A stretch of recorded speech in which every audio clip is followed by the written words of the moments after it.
जहां मैं फिन पहनने बैठा हूं, 2005 तक ये जगह पानी से लबालब थी। बर्लिन के बाहरी इलाके में है ब्रेंडनबुर्ग की स्ट्राउस झील। यहाँ के कई जलाशयों की तरह यह झील भी भूजल से भरती है। कुछ समय से झील सिकुड़ रही है। यहाँ हर साल करीब 6 लाख घन मीटर पानी घट रहा है, जो 4,000 जर्मन परिवारों की साल भर की ज़रूरत पूरी कर सकता है। पीने का पानी ही नुकसान की वजह नहीं है। उथला हिस्सा घटने से गोताखोरों को ट्रेनिंग देने में दिक्कत हो रही है, क्योंकि पीछे का इलाका शुरुआती ट्रेनिंग के लिए बहुत गहरा है। स्टेफान गोवित्स्के को डर है कि उनका गोताखोरी का स्कूल लंबा नहीं चल पाएगा, क्योंकि पानी कम होने से अनुभवी गोताखोरों का भी नुकसान है। करीब 30 किलोमीटर दूर बर्लिन की म्यूगेलजे झील के पास फ्रेश वाटर इकोलॉजी पर काम करने वाला द लाइबनिट्ज इंस्टीट्यूट है। यहाँ इको हाइड्रोलॉजिस्ट डॉक्टर यॉर्ग लेवांडोव्स्की अपना शोध करते हैं। पहले जब आप इतना पानी देखते हैं तो लगता है बर्लिन में तो भरपूर पानी है, लेकिन इसी दौरान ये भी दिखता है कि बर्लिन में वाकई पानी की किल्लत है, क्योंकि बारिश बहुत कम होती है। ये जर्मनी का सबसे कम बारिश वाला इलाका है। नतीजतन मात्रा के लिहाज से बर्लिन को बड़ी मुश्किलें आएंगी, क्योंकि जलवायु परिवर्तन दिक्कतें बढ़ा रहा है। संभव है कि पानी रिस कर जमीन के भीतर नहीं जा रहा, इसलिए भूजल चार्ज नहीं हो रहा। पानी पहले ही भाप बनकर उड़ जाता है। जंगलों और दलदली वनों पर इसका असर दिखने लगा है। चीफ फॉरेस्टर यॉर्ग डुंगर लूखजे जा रहे हैं। डिस्ट्रिक्ट फॉरेस्टर पीटर पाउलिक उन्हें उस जगह ले जाते हैं जहां कुछ ही साल पहले आते तो उनके पांव गीले हो जाते। ये दलदली वन जीवंत था जो सिकुड़ रहा है। यहाँ खड़े होते ही मेरे जूते गीले हो रहे हैं, लेकिन असल में ये उस जल स्तर से 2 मीटर नीचे है जो कभी झील का हुआ करता था। यानी मेरा सिर पानी के नीचे होता। इससे आप हालात का अंदाजा लगा सकते हैं। दलदली भूमि जैसे प्रमुख कार्बन सिंक सूखने पर वायुमंडल में कार्बन छोड़ देते हैं। ये जलवायु परिवर्तन बढ़ाता है, जिससे झीलों पर और दबाव पड़ता है। लेकिन वन अधिकारी एक और समस्या देखते हैं। पास में बना एक विशाल ढांचा, जिसे निश्चित रूप से बहुत सारा पानी चाहिए। इस बीच बर्लिन की म्यूगेलजे झील में पानी घटने और इसके असर को लेकर और सबूत मिले हैं। साल के एकदम शुरू में जंगल की आग का खतरा यहाँ अपेक्षाकृत रूप से ज्यादा था, यानी हमारे पास पर्याप्त पानी नहीं है। मार्च में आग का कोई भी खतरा नहीं होना चाहिए। वैज्ञानिक दशकों से यहाँ पानी की बढ़ती किल्लत पर नजर रखते आ रहे हैं। अगर आप ये ग्राफ देखें, जिसमें 50 साल की अवधि दर्ज है, आप पाएंगे कि जल स्तर कई इलाकों में गिर रहा है। 2 दशक से ज्यादा वक्त से पूरे जर्मनी में भूजल स्तर बड़े पैमाने पर गिरता जा रहा है, इतना कि एक झील पूरी तरह सूख सकती है। ये देखना बहुत ही भयानक है।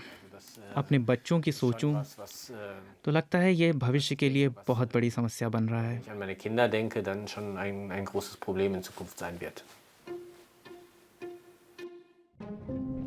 स्ट्राउस झील के डाइविंग स्कूल में ये समस्या पहले ही आ गई है। स्टेफान गोवित्स्के ट्रेनिंग प्लेटफॉर्म की ओर बढ़ रहे हैं। कुछ साल पहले वह 4 मीटर की गहराई पर था और अब उनका कंप्यूटर दिखाता है कि ये अब 2.7 मीटर गहरा रह गया है।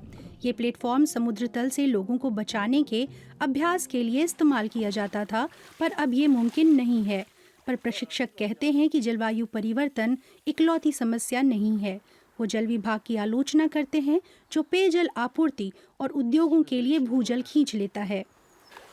मैं चाहता हूं कि लोग हमें गंभीरता से लें, हमें सुने और पानी की कमी के बारे में कुछ करें जो इंसानी हरकतों से पैदा हो रही है।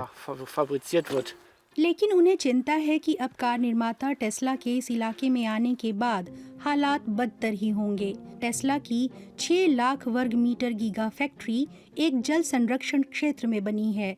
इसकी पानी की खपत एक छोटे शहर जितनी है। आपको समझना होगा कि विस्तार तो होगा ही, और इससे भीड़ और बढ़ेगी। आपके पास ऑटोमोटिव सप्लाई इंडस्ट्री आ गई है और बड़े पैमाने पर लोग भी आए हैं। ये सब पानी की खपत बढ़ाएंगे। लूखजे झील के पास दलदली जमीन झुलस चुकी है। फॉरेस्टर पीटर पाउलिक 20 साल से ये दर्दनाक बदलाव देखते आ रहे हैं। इसके चलते गुस्सा हूँ, हताश हूँ, थोड़ा उदास भी। आधिकारिक तौर पर जलवायु परिवर्तन जिम्मेदार है, वैसे इसकी पूरी जांच कभी हुई ही नहीं, लेकिन भूजल खींचकर इलाके से बाहर ले जाया जा रहा है। पीटर पाउलिक बताते हैं कि इस पानी का अधिकांश हिस्सा ब्रेंडनबुर्ग के सबसे बड़े पर्यटन आकर्षण ट्रॉपिकल आइलैंड्स रिसोर्ट को जाता है।